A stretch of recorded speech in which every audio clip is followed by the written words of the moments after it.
Constable का paper leak हो गया, पुलिस का पेपर लीक हो गया, आरओ का पेपर लीक हो गया और किसी के घर पे बुलडोजर नहीं चला।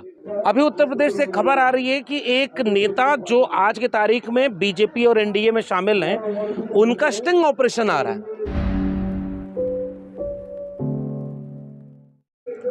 इस समय विश्वविद्यालयों में, शैक्षणिक संस्थानों में जो हो रहा है और वही देश में बाकी परीक्षाओं के लिहाज से हो रहा है।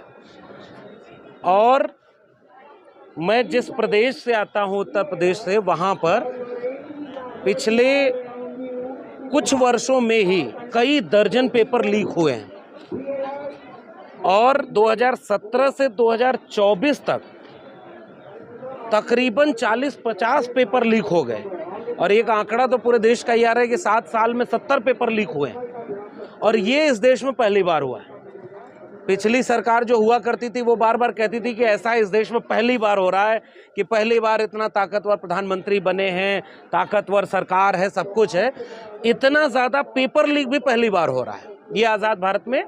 और जो सरकार एक परीक्षा ढंग से न करा पाए, जो सरकार पेपर लीक न रोक पाए, जो सरकार भ्रष्टाचार और धांधली के बिना एक इम्तिहान न करा पाए, हम ऐसी सरकार के खिलाफ जितने भी लोग हैं उनकी आवाज़ में आवाज़ मिलाकर ये बात कहेंगे कि ये देश की वर्तमान नौजवान पीढ़ी के साथ भी अन्याय है और आने वाली पीढ़ियों के साथ भी अन्याय है। अभी उत्तर प्रदेश से खबर आ रही है कि एक नेता जो आज की तारीख में बीजेपी और एनडीए में शामिल हैं, उनका स्टिंग ऑपरेशन आ रहा है कि वो तो लंबे समय से पेपर लीक स्कैम में शामिल रहे। तो इसका मतलब ये एक धंधा है, ये एक सुनियोजित साजिश है जिसमें बहुत सारे लोग शामिल होते हैं, जो लोग इस बात को सुनिश्चित करते हैं कि 5 लाख 10 लाख से लेकर के 30-40 लाख रुपए तक की एक एक वैकेंसी के लिए बोली जैसा लग रहा है।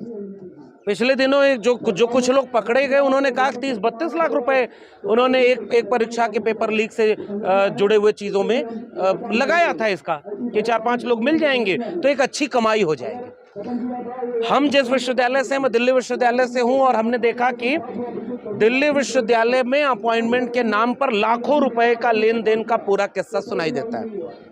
लोग बोलते नहीं सामने आकर के और सीबीआई ईडी से जांच होती नहीं, वरना बड़े बड़े विश्वविद्यालयों में प्रोफेसर बनाने के लिए भी कितने पैसे चल रहे हैं ये भी पोल खुल जाए लोगों की। तो ऐसे में अगर नौकरी बिकेगी, नौकरी की बोली लगाई जाएगी, तो गरीब, कमजोर, वंचित, शोषित तबके के लोग जो पहली बार शिक्षा पा करके नौकरी पाने के लिए एलिजिबल हुए, वो तो फिर कभी नौकरी में नहीं आ पाएंगे। जगह जमीन गिरवी रख करके, अपने पेट काट करके लोगों ने अपने बच्चों को पढ़ाया है।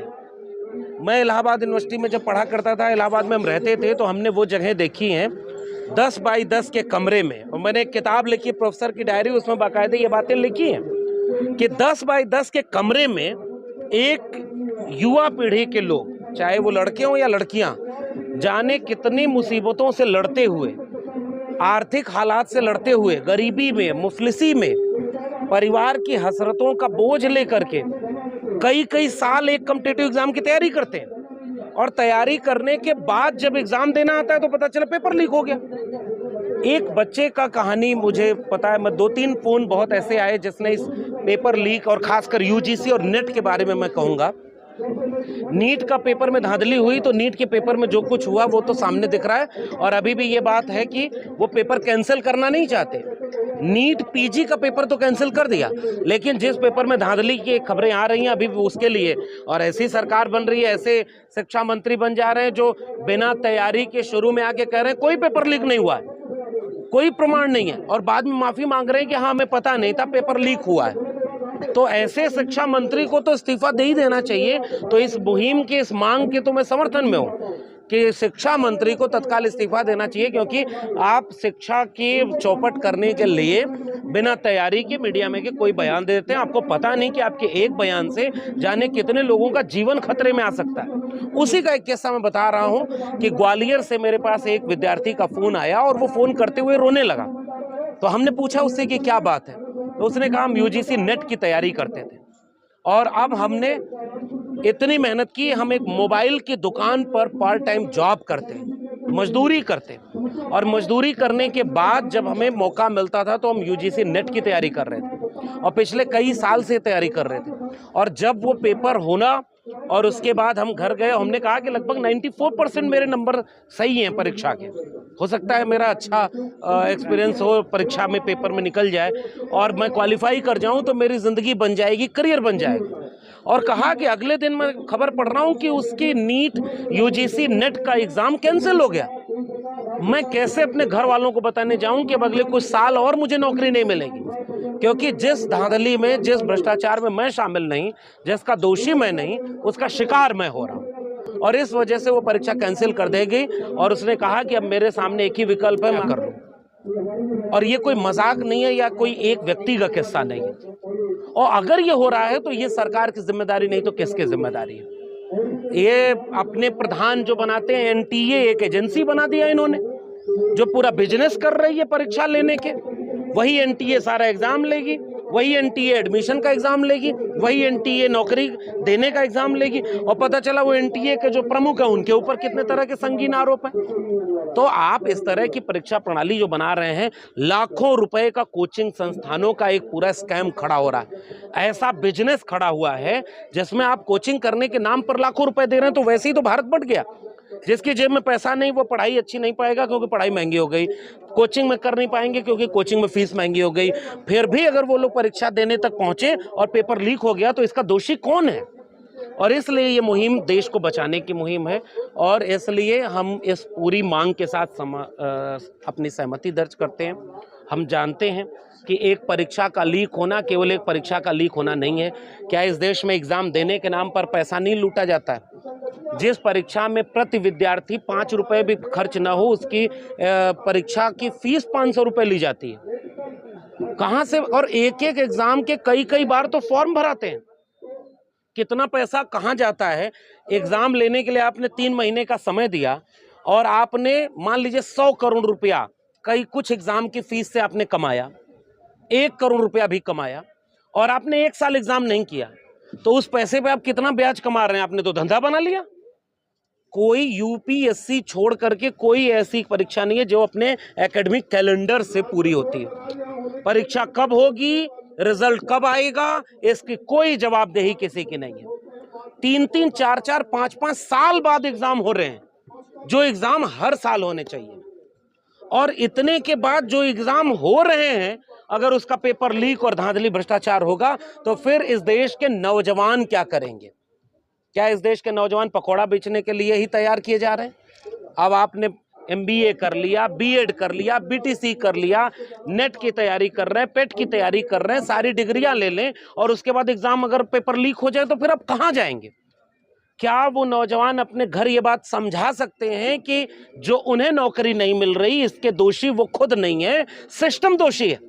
और किसके घर वाले ये बात मान जाएंगे कि उनके बेटे या बेटी को नौकरी इसलिए नहीं मिल रही क्योंकि पेपर लीक हो रहा है? और वो अगले 1-2 साल और अपना खर्चा मांगेंगे कि इलाहाबाद, पटना, भोपाल, कोटा, दिल्ली, लखनऊ रह करके 10 बाई 10 के कमरे में रह करके अपना पेट काट करके घर वाले जिसको पढ़ा लिखा रहे हैं, कॉम्पिटिटिव एग्जाम की तैयारी करा रहे हैं, उसे नौकरी नहीं मिलेगी तो उसे अपनी किस्मत पर रोना है, क्योंकि इसका दोषी कोई नहीं है। अगर इसके दोषी कोई हैं तो उसे सजा क्यों न मिले? अब तो चुनाव भी बीत गया, ईडी सीबीआई भी खाली हो गई होगी। चुनाव तक तो प्रचार में लगी थी, तो अब ईडी और सीबीआई से थोड़ा जांच करा ली जाए कि ये जितने पेपर लीक हो रहे हैं, ये जो विद्यालय हैं, ये एक ही पार्टी के नेताओं के कहां से निकल रहे हैं? ये जितने पेपर लीक में लोग मिल रहे हैं, ये किसी एक ही दल से कैसे इनका रिश्ता मिल रहा है? ये रिश्ता क्या कहलाता है? इसकी जांच कम से कम सीबीआई और ईडी भी कर ले। और इसलिए ये पूरे देश का सवाल है, इस देश को बचाने का सवाल है, इस देश के नौजवानों के भविष्य से जुड़ा हुआ सवाल है। इसलिए जितने भी पेपर में संदेह है वो सारे एग्जाम रद्द होने चाहिए और एनटीए जैसा जो पूरा पैटर्न है उसके ऊपर अगर इस देश के लोग सवाल उठा रहे हैं तो उसके ऊपर भी पुनर्विचार होना चाहिए। और शिक्षा मंत्री कम से कम ऐसा होना चाहिए जो थोड़ा पढ़ा लिखा हो, समझदार हो, जागरूक हो, शिक्षित हो। इतना उथला न हो कि एक दिन पहले बयान कुछ और दे और एक दिन बाद बयान बदलना पड़ जाए। इसलिए ऐसे शिक्षा मंत्री से देश नहीं चलेगा। पढ़ा लिखा जिम्मेदार नागरिक हो देश का, और सरकार की जवाबदेही सुनिश्चित होनी चाहिए। अगली बार इस तरह के कोई पेपर लीक न हो और जितनी फीस के नाम पर ये धंधा बनाया गया है वो उनको वापस किया जाए और विद्यार्थियों के भविष्य से खिलवाड़ न किया जाए। वरना या आखिर में एक बात मैं कह के अपनी बात खत्म कर रहा हूं, बहुत सारे लोगों को आत्मविश्वास कब घमंड में बदल जाता है कि वो अकेले ही दुनिया चला रहे हैं। हिंदुओं की पौराणिक कथाओं में कहा गया कि धरती शेषनाग के फन पर टिकी है। बाद में कुछ लोग ऐसे आ गए जो कहते हैं कि धरती हमसे चल रही है और हम अकेले सब पर भारी हैं। तो जनता जब आपसे नाराज होती है तो अहंकार को तोड़ देती है, और अब उन्हें अहंकार को टूटा हुआ दिख रहा होगा संसद के भीतर। तो अगर अहंकार इतने में जनता तोड़ रही है, तो अगर आपने समय रहते ये काम नहीं किया, नौजवानों के भविष्य के साथ खिलवाड़ किया, तो मैं उम्मीद करता हूं कि इस देश की जनता और खासकर नौजवान इस बात का बदला लेंगे कि वो उनके भविष्य से छेड़खानी नहीं होने देंगे। क्योंकि यह वही देश है जिसमें एक ज़माने में जेपी आंदोलन खड़ा हो गया था, क्योंकि नौजवानों ने ये विरोध किया था कि उनके खाने की रोटी का दाम महंगा हो रहा है। अब अगर नौजवान इस देश का जाग रहा है, पूरे देश में इस पर विरोध कर रहा है, प्रदर्शन कर रहा है, आप नीट जैसे एग्जाम में इस तरह की धांधली कर रहे हैं, यूजीसी नेट, आपको पता है उत्तर प्रदेश में 12वीं के बोर्ड एग्जाम का पेपर लीक हो गया था। कांस्टेबल का पेपर लीक हो गया, पुलिस का पेपर लीक हो गया, आरओ का पेपर लीक हो गया, और किसी के घर पे बुलडोजर नहीं चला। उत्तर प्रदेश जो बुलडोजर राज के नाम से जाना जा रहा है, पेपर लीक के किसी माफिया के ऊपर बुलडोजर नहीं चला। इसका मतलब पेपर लीक करा कोई रहा है क्या? क्या कोई चाहता है कि नौकरी न देना पड़े ताकि उसे आरक्षण भी न देना पड़े? और एससी एसटी ओबीसी कम्युनिटी के, महिलाओं के तबकों के, पहली पीढ़ी के लोग व्यवस्थित होकर नौकरी करने आते हैं। तो ये बहुत बड़ा स्कैम है, ये देश के साथ घात है, ये एंटी नेशनल एक्ट है कि आप नौजवानों के भविष्य के साथ खिलवाड़ करें। देश मजबूत नहीं होगा अगर उस देश के नौजवानों का भविष्य भ्रष्टाचार और धांधली का शिकार बनेगा। तो इसलिए हम इसकी कड़ी निंदा करते हुए आज के इस प्रोटेस्ट के जरिए हम अपने पैगाम को सरकार तक पहुंचाना चाहते हैं कि इसका जिम्मेदारी और इसकी जवाबदेही सरकार की है, शिक्षा मंत्री की है, और यूजीसी और ये तमाम जो संस्थाएं बनी हैं ये उनकी जिम्मेदारी है। और हम चाहते हैं कि ये जितनी भी मांग है, रीनीट यानी फिर से उसका एग्जाम कराओ, नेट एनटीए को रद्द करो, ये बिल्कुल भ्रष्टाचारी संस्था है। दिल्ली विश्वविद्यालय के पुराने कुलपति ने तो अभी लेख लिखकर बता दिया कि हमारे समय में भी एनटीए में ऐसा धांधली हो चुकी है। हालांकि जब वो कुलपति रहते हैं तब नहीं बोलते हैं ये सारे लोग। जैसे विश्वविद्यालय में भी यही सब धांधली हो रही है यूनिवर्सिटी में, दिल्ली यूनिवर्सिटी में, और जितने सब प्रोफेसर हैं एक भी नहीं बोलेगा क्योंकि उसको नौकरी करनी है। और बाहर जो निकल गए हम जैसे लोग, वो चिल्ला चिल्ला के बोलते हैं कि भैया लाखों रुपए में वहां भी प्रोफेसर की नौकरी बटी हुई है, रिश्तेदार भरे हैं, सब टोटल करप्ट सिस्टम है।